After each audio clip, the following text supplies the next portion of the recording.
everyone. Glad to have another episode here. We're going to talk about primarily the big shakeup, right? And what is the big shakeup? Well, when you kind of think about what's happening right now with Coach Prime, with Colorado, there is a big move to throw shade, to throw doubt towards Coach Prime and what he's doing in Colorado. There is um,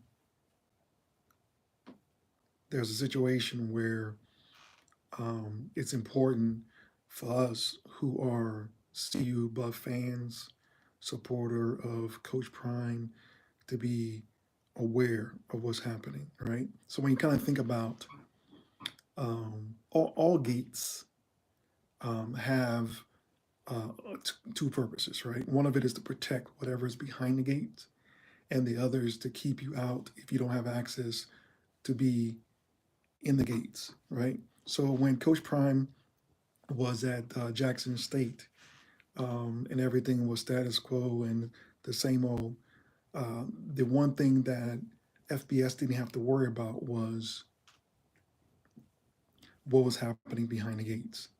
But with Coach Prime, now there is a concern because he doesn't do things traditionally. The things that he does is unorthodox and it's very unique how he goes about doing things. His his perception of how things should get done is not based upon the old ways. So when we kind of think about that, it's important to understand that.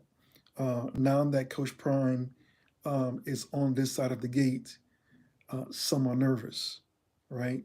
To the point where you have certain media outlets who take every opportunity to bring up the idea, the notion that he will leave at the very next opportunity that he gets to leave Colorado and go someplace else. If you kind of see what's happening now in the news, they're bringing up the situation with Nick Saban potentially retiring. That's just another opportunity for them to potentially connect Coach Prime with that and keep him in that, on that path as far as he's not going to be at Colorado, that he's going to leave. So, um, and then there's also the question of, is Coach Prime built, for this? I absolutely he's built for this. When you think about it, look at his base and base and foundation, how he started.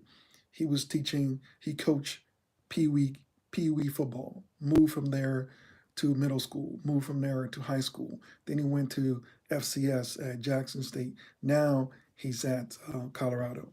So when you think about it, he's one of the most qualified to do what he's doing. Maybe he didn't go through all of the steps and runs that the powers that be would want him to go through, but he did it, right? Now you look at his approach. His approach is unique. His approach comes from the standpoint of he's the people's coach, right?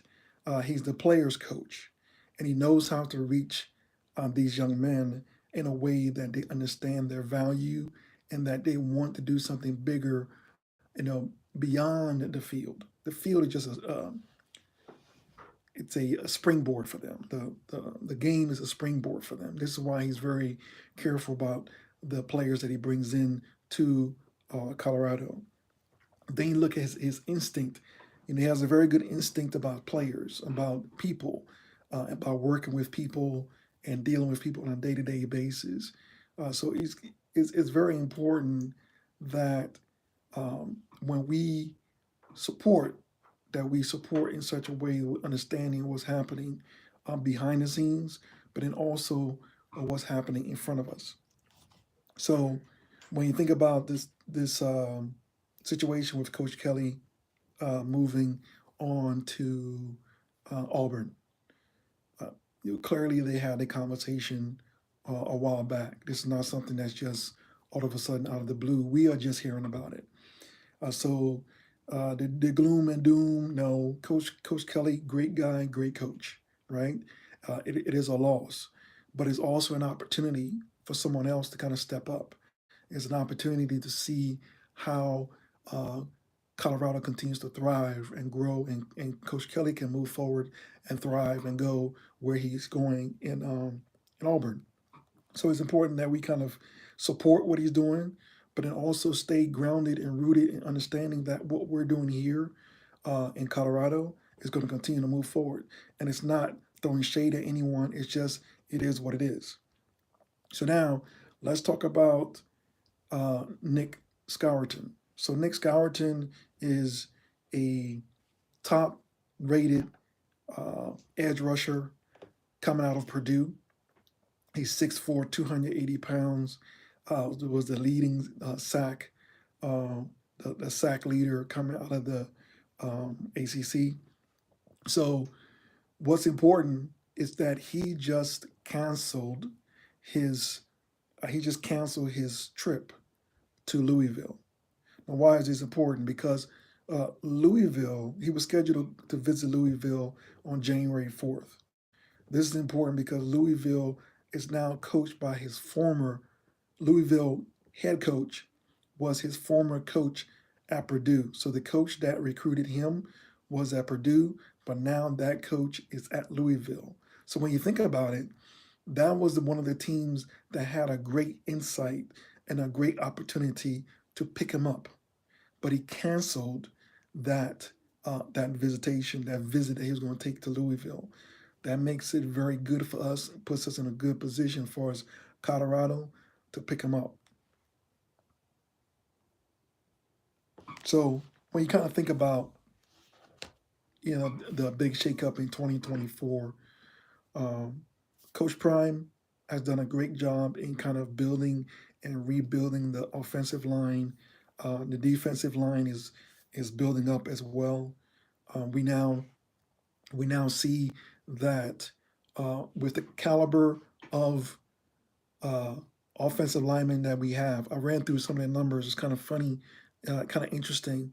If you take those offensive lineman numbers and you kind of look at it in such a way that if they were to put their numbers up against the sacks that Shador had this year, which was 56, unimaginable number, 56 sacks this year, right?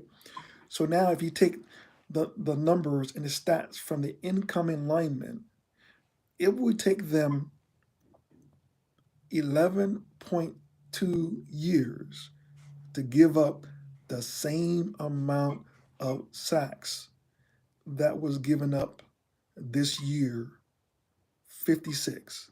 Okay?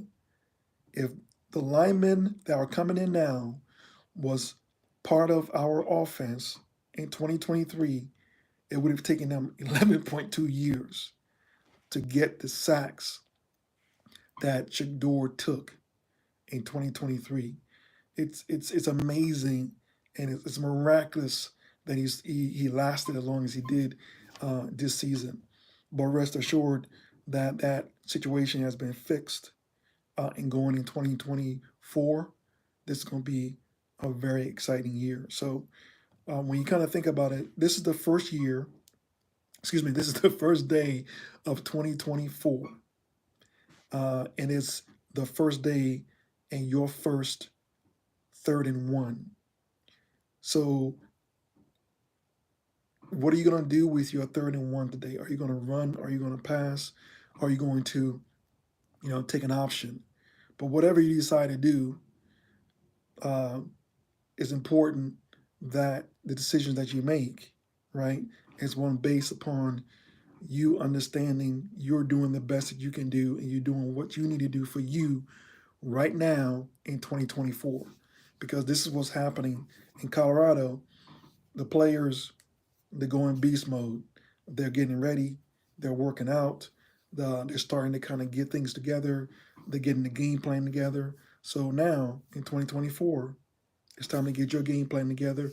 It's time for you to exercise your 3rd and 1 and choose, are you going to run, pass, run the option. Whatever you do until the next 3rd and 1, keep your game prime.